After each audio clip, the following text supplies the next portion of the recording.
All right, I'm making from Cooking with Magic now for dinner tonight, and this recipe is the NYC Pup chili dogs, and it's inspired by the movie Oliver and Company, which is funny. I watched that for the first time a couple years ago because I'm trying to watch all the Disney movies I haven't watched.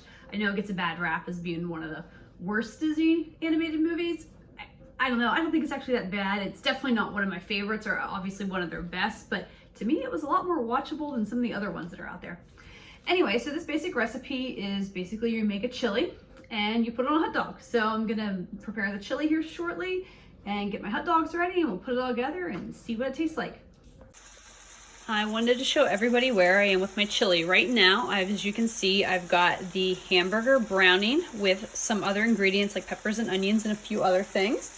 So once the hamburger's browned, I'm going to add a few more ingredients to it.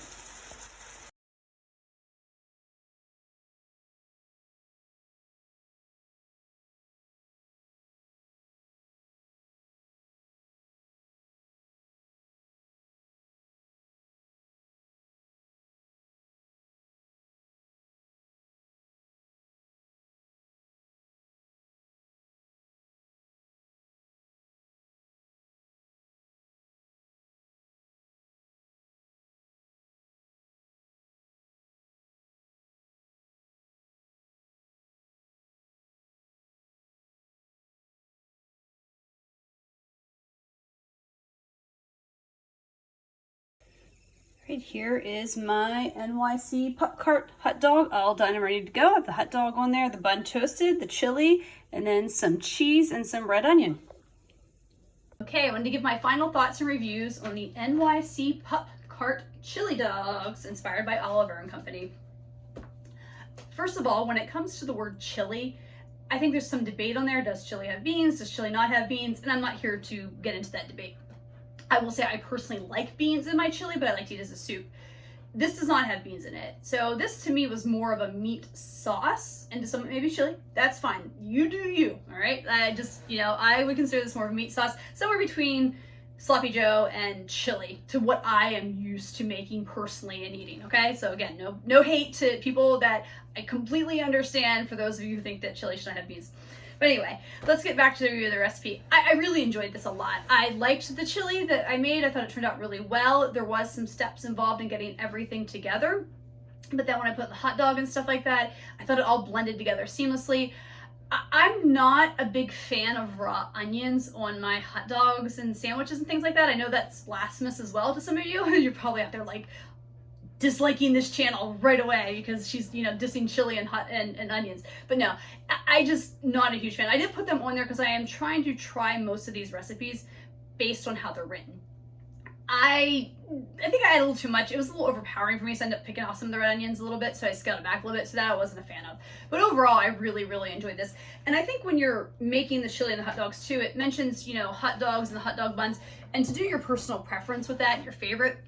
If you looked at the pictures of the hot dogs I make, I will just tell you those hot dogs came from Omaha, the steak company online. I know we got a gift years ago from them with the hot dogs, and we tried them and like, man, these hot dogs are really good. They're nice and big and thick. I don't know if you noticed. So we do order them from time to time. Usually I watch for sales because they are kind of expensive. My other go-to hot dog, by the way, is from Sam's Club. If you've not been there before, I highly recommend going to Sam's Club and trying a hot dog. You can buy them as in a pack in the freezer section or whatever, but they also sell them at their snack bar for like $1.38 for a hot dog and a Coke, and it's a good sized hot dog. Like it's a really good bargain. So that's why I keep my Sam's Club membership, is for those hot dogs because they're so good. But anyway, I would definitely make sure you get a hot dog that you love, and then you get the rolls. I personally love a good potato roll for my hot dogs. I buy them all the time. So I think that adds the flavor a little bit. So when I had the potato roll with the hot dog and the chili and then a little bit of red onion, and I sprinkled the cheese on it, cheddar cheese, and I got really like big thick pre-shredded cheddar cheese and just kind of went over. I really thought it blended together a little really nicely. The hot dog, not the hot dog, the chili sauce was smoky. There's a smokiness to it, and I feel like there's a lot of things I've tried during this challenge where there's smokiness to it, and I'm always like, and I've always said I'm a little about smoky flavors, but I think this worked really well on that. I really enjoyed the combination with the hot dog. And also another thing about the bun, this is not new, like groundbreaking cooking techniques, but it's actually one of the first times I've done it is I've toasted my hot dog bun. Like I just opened it flat when it was done and put it on the grill for like a minute on each side till it's just kind of lightly toasted with those lines, and really, really enjoyed that. So I might have to just do that in the future for all hot dogs, making them from here on, because I thought it was really good. It was messy, so I did not take a video of me eating it because I had a feeling that there would just be stuff everywhere, and there was. So I had a fork while I was eating it and like kind of piling it back on the hot dog as the stuff that was falling off, and ended up eating some of the slop just honestly by itself. But overall, I thought it was a really good recipe.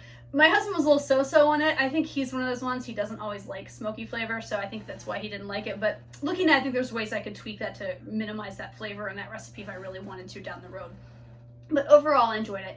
So let's go back to my rating scale with my 3 categories where I rate things on a 1 to 5. My first category is I'm rating the ingredients. 1 with being super easy to find ingredients that are relatively inexpensive or it's not going to cost you much, to 5 being hard to find ingredients and tools as well, or things that maybe cost more. So I'm going to give this one a 3. It's not super hard to find stuff, but there's some money invested in this to put this together. You know, there's hamburger, there's the hot dogs and the hot dog rolls, there's bacon in there, and then you've got all the other ingredients. So like, you're spending a little bit more money to prepare this on there. But I do think it was worth it. Another rating, my next rating is difficulty on a scale of 1 to 5, with 1 being super easy, not super time consuming, with 5 being difficult or time consuming. And I gotta put this as a 3 just because there's a lot of steps involved. You know, you gotta prep everything that you gotta put in the chili, make it, and then when it's done, you gotta cook the hot dogs, and you gotta toast the buns, and you gotta assemble them. So it's nothing super difficult. I do think a novice baker could easily do it, but just know you're gonna be dedicating a little bit more time than maybe just throwing a hot dog on the grill and slapping it in the bun with a little ketchup and maybe pre-diced onions. You know, like it's gonna be a little bit more complicated than that. And then finally, I'm going to rate on a scale of 1 to 5 with would I make it again? 1, definitely not, with a 5 being absolutely. I'm going to give it a 4. I really enjoyed it and I wouldn't mind making it again someday. My husband was a little so-so, so again, I might try to tweak it and make it with him. But it did make quite a decent amount of chili, so I'd have to think about, you know, what I would also do with that, because I end up throwing a little bit out of it and I feel a little bit bad about that. I think maybe next time if I have leftover that I can't reheat on hot dogs, I may consider like nachos or something, you know, get some nachos with some cheese and sprinkle on top. I think that'd be really good. So I'm going to give it a 4, but again, I'm hoping next time I will make it, it would probably be more than likely when I'm having people over for like a cookout, or we're going to be making hot dogs. I could see making it for that. But overall, I enjoyed the recipe and had fun making it.